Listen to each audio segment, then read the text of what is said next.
Tonight, disappointing season, and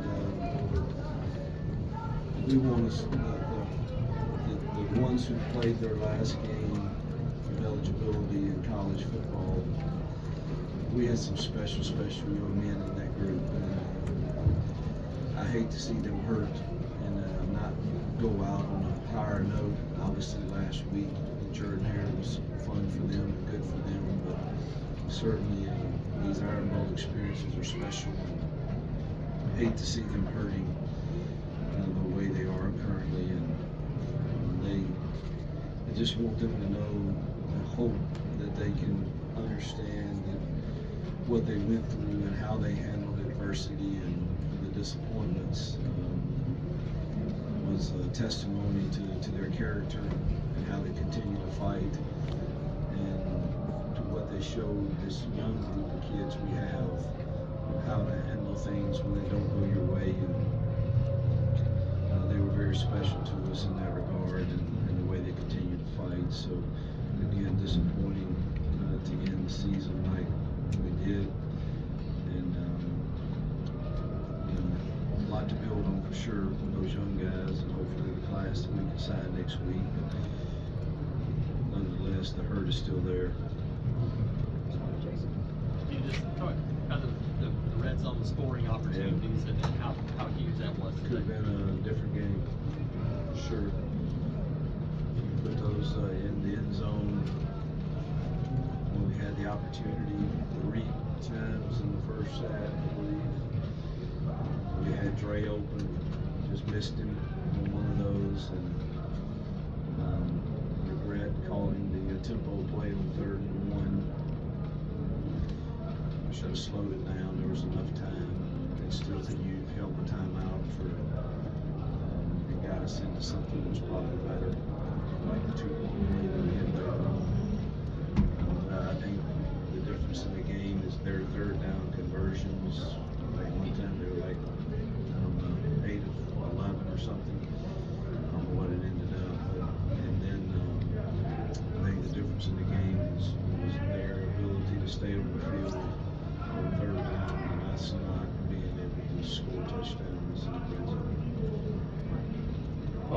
Coach, you just mentioned calling the tempo play on 3rd down. Were you calling plays tonight? And can you walk us through the trick play with Jarquez at the end of the year? Yeah, the calling plays is always a combination. But yeah, I called the tempo play, and trick play. Obviously, we didn't coach it well enough. There's a post safety there. You don't throw that. You throw the screen back to Peyton, and I think he would have had a shot at that pretty big play. But obviously, we didn't coach Jarquez well enough. Thank you. Just the defense having a hard time on 3rd down. You guys forced turnovers, but how much did those 3rd down conversions really weigh on them all game long? Yeah, I mean, it wore on us. I think the last 2 weeks, we were so thin. We're thin, and you could tell we looked gassed at times, and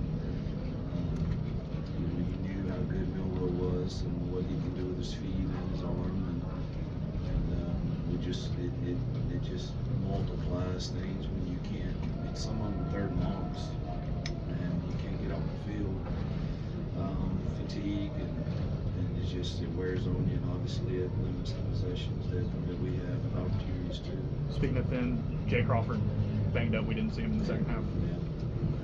I hadn't got the report, but that we were already very thin at that spot, and hurt for sure losing him. Your defense was opportunistic tonight, 4 turnovers. How frustrating was it that you couldn't convert those into more points? Yeah, very frustrating. That's what was set in your stone, that we didn't score in the opportunities that we had. A few calls here and there, the trick play, the 3rd and 1 tempo, all of those will, you second guess yourself all the time on things like that, because we could have made that 28-21 there. I'd love to see what would happen. I'm certainly not saying it would have won the game, but it made it interesting for sure. Coach, with the season ending, how aggressive are you guys going to hit the portal in the offseason? Well, we're going to try to sign a best high school class we can first next Wednesday, and then it's very hard to answer that because as you have no idea what your roster is going to look like a week from now. So it's kind of difficult to answer. But the first priority is let's get this signing class in next Wednesday, and then we'll go from there on what's next. Hey Hugh, it wasn't the best way to end the season, but what was your favorite moment from the whole season as a whole?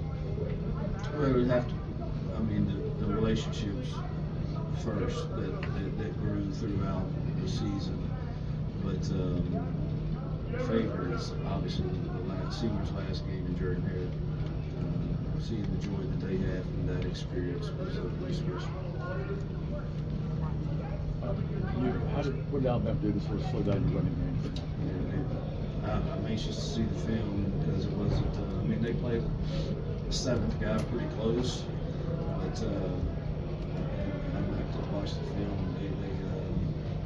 They either won in some one-on-ones or some double teams, but they did a really nice job up front for sure. And you mentioned recruiting, a big day for the future of the program on Wednesday. How are you feeling about it? I know you had one guy that obviously took another school, but how are you feeling about that school? It's hard to say. You feel optimistic about everything we've done, but how in the heck do you really know in today's times? And we just got to work to the end. And the good thing is, as he mentioned earlier, there's a portal that opens too if you don't get all the ones that you wanted. I've said I want to try to build it through high school, and I can't even keep up with it, anymore. Really, I'm kind of off the social media world. If somebody don't tell me something, it's hard for me to even keep up. But I feel pretty good about most of our relationships. But again, you never really know. Finish up on three. Coach, what do you take from these last stretch of games here from your team, and how confident are you in where this program's going to win this football game and multiple games? Well, that's the goal, and we feel better. I think we're improving with a lot of young kids that are very talented. Again, you got to go recruit. And, I've said it before that some of the teams we're playing, and this in particular game, they've got top 5 recruiting classes a lot of straight years. We've had one top 10 class, and hopefully we're going to have a second. And it does. Nobody wants to really hear that. I know it's true, but at the same time, we had chances to win games with who we are. And that's the frustrating part for everyone, me included. Finish with Jason, please. Frustrating, kind of the word that sums up this season. This is another one of those games that kind of like you guys have had several of. I'd say humbling, frustrating, some of those words. But yet, I'm big on not getting your identity from a scoreboard, and I want our players to understand that because that they get talked about, and I signed up for it, but man, that's I hope. I just don't think 20 years from now they're going to think about necessarily the wins and losses that we had, and I know that's not the world we live in. And, you guys get paid to cover us, and you get paid to write the good, the bad, and everything in between. But ultimately, I hope that they become true Auburn men in life, first and foremost. And I know that lessons like we learned this year can help with that, because life's not fair sometimes, and it hits you hard. And we've had some experiences with that, but you can say it's humbling, frustrating. Finish with Wes. Yeah, we saw Brian return, reunite with the team this week. Can you talk about that moment and what it meant to have him here today? Yeah, it was kind of a surprise to the team. I talked to his mom a week or so ago, and she asked what I thought about it. Obviously, we welcomed him as long as they felt okay about it. It was a joy to have him, to see him walking. Last time I saw him, that was a really, really challenge for him. So that's a victory in his life for sure. It's good to have him with us.